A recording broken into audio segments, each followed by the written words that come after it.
Hello guys, this is Prakash Nazari नोंथांमोना नायदों PM Serap channel जों दिनै सावरायगोन गोदान सोलोंथाइनि माखासे नियम निति रुल एन्ड रेगुलेशन जों बिनि सायाव जों सावरायगोन बिनि सायाव आं बे बाथ्राखौ बुंनो सानदों बिनि सोमोन्दै जों अलरेडि मिथिखायो बयबो मानो होनबा नोंथांमोना बावबाय जानांगौ खायसे बेनो जाबाय थांनाय बोसोराव जोङो बिनि सायावहाय जों भिडिअ मोनसे बानायदोंमोन जोंनि बर' रावजों फरायनाय जाय लेंगुवेज जोंनि बर' लेंगुवेजआ क्लास 9 10 सिम जों जेब्ला फरायोमोन अब्ला बेयाव बर' रावजों फरायनो मोनोमोन आरो मेट्रिकनि एग्जामावबो जों लिरनो मोनोमोन जोंनि गावनि बर' रावजों दा बे क्लास 9 10 आ सेकेन्डारियाव सरजाबैसिगोन बेवहाय हाई स्कुल गैला अब्ला बेवहाय जोंनि बर' रावा 12 सिम फरायजानो खाबु गैनो गैया मोनगोन ना मोनाखै बे मोनसे कुइसन बिराद गिदिर मोनसे सोंथि दंमोन नङा होमबा सिगाङाव थांनाय बोसोराव गोबां दावराव जादोंमोन बिनि सायावहाय बिनि गेजेरावहाय बेखौ बुंनो सानो बे एनाउन्समेन्ट होनाया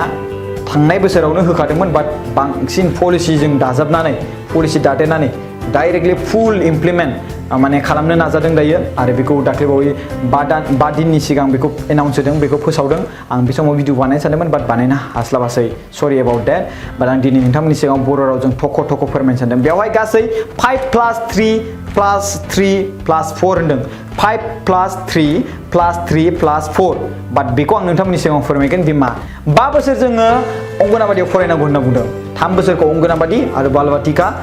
बे सेम अके बेयाव सेम बेखौ होनदों फाउन्डेशनेल प्रिपेरेटरि आरो बिनि गेजेरावहाय मिडल आरो बिनि गेजेराव सेकेन्डारि मोनब्रै बेवहाय चेप्टार बानायदों आरो बेनो जाबाय सेमबारबो बुंजायो खथा आरो बिनि गेजेराव 5 बोसोर जोङो अंगनाबादि फरायनांगौ 3 बोसोरखौ जों अंगनाबादि फरायनांगौ माने सिगाङाव बुंनो थाङोबा 6 बोसोरनिफ्राय जों थाखोसे थाखोनि फरायनाय स्टार्ट खालामोमोन ना बेबो सेमानो अंगनाबादिथ' होदोंमोन नालाय अंगनाबादिखौ बै समावहाय सानाखै आरो बिथांमोना साननो गोसोबा साननो हायोमोन बाट बिथांमोना गावसिनि रुल एन्ड रेगुलेशनखौ दा गावसिनि सरकारजों माने रायजो राजाफोरनि सिगाङाव डाइरेक्ट थोंजों देखायनो सानदों बाट बै समावनो गोसो मोनब्ला बिसोर बेखौबो हायोमोन अंगनाबादियाथ' अलरेडि दंखायो अंगनाबादिनिखौसो सानखायाखै नङा होमबा अंगनाबादियाव बेसेबां बोसोर बैसोसिम थानो गोसो बे गथ'फ्रा थायो खायसे नङा होमबा बिनि उनावसो जों थाखोसे फरायो सोरबा 5 बोसोरनि गेजेरावनो थाखोसे फरायो सोरबा 4 बोसोरनि गेजेरावनो थाखोसे फरायो नङा होमबा दा बेवहाय खोन्थादों 6 बोसोरनि गेजेराव थाखोसे फरायगोन नङा होमबा डाइरेक्टलि फिक्स बानायखादों बिसोरो फिक्स एमाउन्ट मोनसे बोसोर आरो बैसोखौ फिक्स बानायखादों दा 3 बोसोर जोङो अंगनाबादियाव फरायगोन आरो 2 बोसोर जोङो थाखोसे थाखोनि फरायगोन स' बेवहाय मा होनदों 3 आरो 6 माने 3 बोसोरनिफ्राय 6 बोसोरसिम जों अंगनाबादियाव फरायगोन आरो 6 बोसोरनिफ्राय 8 बोसोरसिम जोङो थाखोसे थाखोनि फरायगोन 8 आरो 11 बोसोरसिम जोङो 3 बोसोर फरायगोन बेनो जाबाय थाखो 3 थाखो 4 थाखो 5 थाखो 3 थाखो 4 थाखो 5 अब्ला 5 बोसोरसिम जों फरायबाय थाखोसे थाखोनिखौबो जों अंगनाबादिजों लोगोसे मोनफाखाबाय नालाय बे 5 बोसोर थाबाय 5 + 3 + 3 + 4 बेखौ आं बुजायनो थांदों नालाय स' बे 5 बोसोर जों बेयाव फरायबाय आरो 3 बे 3 जाबाय थाखो 3 थाखो 4 थाखो 5 आरो बिनि उनाव 3 दंबावो होमबा बेनि उनाव थाखो 5 नि उनाव थाखो माने 6 7 8 थाखो 6 थाखो 7 थाखो 8 बा बेखौ 3 बोसोर फरायबावबाय अब्ला बेवहाय जोङो 11 to 14 जासिम बेवहाय 11 to 14 आरो बिनि गेजेरावहाय सेकेन्डारिखौ जोङो बेयाव 4 बोसोर होदों नालाय 14 to 18 होसिगोन बा 4 बोसोर बेवहाय हाई सेकेन्डारि फरायनाय जासिगोन हाई सेकेन्डारि बुंनो थाङोबा बेवहाय सिगाङो नैबे एमइ स्कुलाव मिडलआ जाहैबाय नैबे 6 7 8 मिडलआ जाबाय 6 7 8 आरो बिनि गेजेराव प्रिपेरेटरिया जाहैबाय 3 4 5 माने थाखो 3 थाखो 4 थाखो 5 सिम बे जाबाय बेखौ होनो प्रिपेरेटरि आरो बिनि गेजेरावहाय थाखो 6 थाखो 7 थाखो 8 बेखौ होनो मिडल आरो बिनि गेजेरावहाय थाखो 9 निफ्राय थाखो 12 सिम बेखौ बुंदों मा सेकेन्डारि स' बिनि गेजेरावहाय बे 5 बोसोरा अंगनाबादियाव बेखौ फाउन्डेशनेल बुंनाय जादों स' बिनि गेजेराव बेबायदि नियम निति बानायदों आरो दायो अब्ला सेम सिगाङावबो जोङो 18 बोसोरनि गेजेराव जोङो हाई सेकेन्डारिखौ पास खालामखायोमोन बाट बिसोर बेवहाय जोङो क्लास 10 खौ जाय होयोमोन बे क्लास 10 खौ उथायना होबाय आरोना बाट क्लास 12 आवहाय मोनसे गिदिर एग्जाम जागोन नङाबा क्लास 8 आव मोनसे गिदिर जेरै क्लास 10 आव एग्जाम जायोमोन ना बेफोरबायदि जानो हागौ आरो बिथांमोना बेखौ बानायनो हायो आरो गोसोब्ला बाट बिथांमोननि सायावहाय बाट बुंनो थाङोब्ला मेन थिंग्सखौ क्लास 12 खौसो बानायदों आरोना दायो आरो मोनसे बेनो बेनिफिटआ जेब्ला जोङो हाई सेकेन्डारि फरायो अब्ला बिनि उनावहाय जोङो डिग्रिखौ जों चुज खालामोबा गावनि गोसो बायदि फरायनायावहाय साबजेक्टखौ जों चुज खालामना लानो हागोन होननानै बुंदों फरायनाय लेभेलाव गासिबो प्रेक्टिकेलि जाजोबगोन होनना बुंदों प्रेक्टिकेलखौथ' जों नैबे सिगांनि बानायनाय माने जायफोर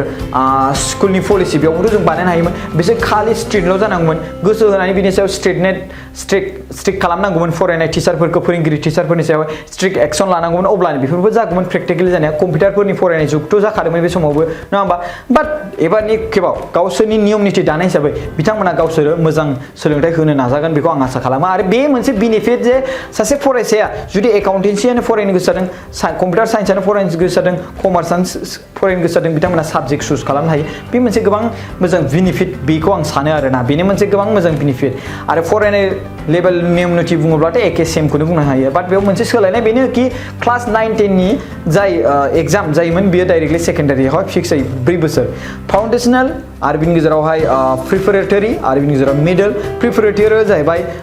3 आरो 6 सिम आरो 3 आरो 5 सिम आरो बिनि गेजेरावहाय मिडलखौ बुंबाय 6 7 8 ओमफ्राय मिडलखौ ओमफ्राय बिनि गेजेरावहाय सेकेन्डारिखौ बुंहैबाय आरो बिनि गेजेराव सरि क्लास 9 निफ्राय 12 सिम माने 19 सिम 12 क्लाससिम बेखौ फरायनाय जाबाय बिनि उनावहाय सेकेन्डारि सरि डिग्री बे डिग्रीखौथ' नोंथांमोना मिथिखासै बेवहाय जेबो रुल एन्ड रेगुलेसन जेबो सोलायनाय जायाखै बाट बेयावल' साबजेक्टखौ नोंथांमोना गोसोबायदि चुज खालामना लानो हायो नोंथाङा मेथ्स फरायनो गोसो जादोंब्ला अबा कमार्सआवनो लादों कमार्सआव लानानै नोंथाङा साइन्सनि साबजेक्टखौ फरायनो गोसो जादोंब्ला बेफोरबायदि लानो हायो होननानै बेयो खाबु होदों आरोना जे नैबे अंगनाबादिनि माखासे टिचारफोरखौ डेभेलप बा बिसोरखौ मनिटर बा बिसोरखौ फोरोंनायनि माखासे दायित्व लागोन बेनो जाबाय NCERT आरो बिनि गेजेराव नैबेखौबो लादोंगोन ECCE early child care and education बेनि सायावहाय बिसोरखौ नोजोर होगोन बिसोरबो बिनि सायावहाय अबजार्भ खालामगोन बिसोरबो बिनि सायाव डेभेलप खालामनायाव ग्र' खालामनायाव बिथांमोननि दायित्व बिथांमोननि दैदेननायाव बेफोरबायदि जाफुंसारगोन आरोना स' बे एजुकेसन गोदान एजुकेसन सायावहाय नोंथांमोना मा सोलायनाय नुदों बेखौ नोंथांमोना मोन्थिबाय दायो आरो बेनि गेजेराव माखासे बेसेबांबा कंग्रेसनि समनिफ्रायनो कंग्रेस सरकारनि समनिफ्रायनो बे सोलोंथाइ जायफोर सोलोंथाइ दंमोन बेफोर सोलोंथाइया दासिमहाय गोदान नियम निथि लाबोआखै बाट लाबोदों बै समाव अंगनाबादि गैयामोन बाट अंगनाबादि सरजाबना होदों बेफोरबो सोलायथाइ माखासे सुबुंफोरा बुंनो हागौ सोलायनाय गैया बाट सोलायदों गोबाङानो माखासे बाथ्रा माने सोलायनाय फैदों बेयावबो माखासे आरो दा बेनो जोंनि गोदान माने एजुकेसननि माखासे निउ पलिसिया बेनो आं बर' रावजों बेखौनो बुंनो थांबाय सेमानो बुंनो थाङो बुंब्ला बाट बेल'सो जों मेट्रिक एग्जामखौ होनो मोननाय नंला आरो बाट जोङो सेकेन्डारियावहाय जों फाइनालखौ होनो हासिगोन आरो बेनो स' आंनि बुंनाया बेनो जे नोंथांमोना मा मोनथिबावनो लुबैदों नोंथांमोना कमेन्ट बक्सआव होबानो जाबाय थेंक इउ स' माच गाइस नोंथांमोना बर' रावाव गोबां इन्टारेस्टिं फेक्सनि भिडिअ नायनो थाखाय बे चेनेलखौ साबस्क्राइब खालामनानै ला आरो चेनेलनि लिंकखौ बे भिडिअनि गाहायनि डिसक्रिपसन बक्सआव होनाय जादों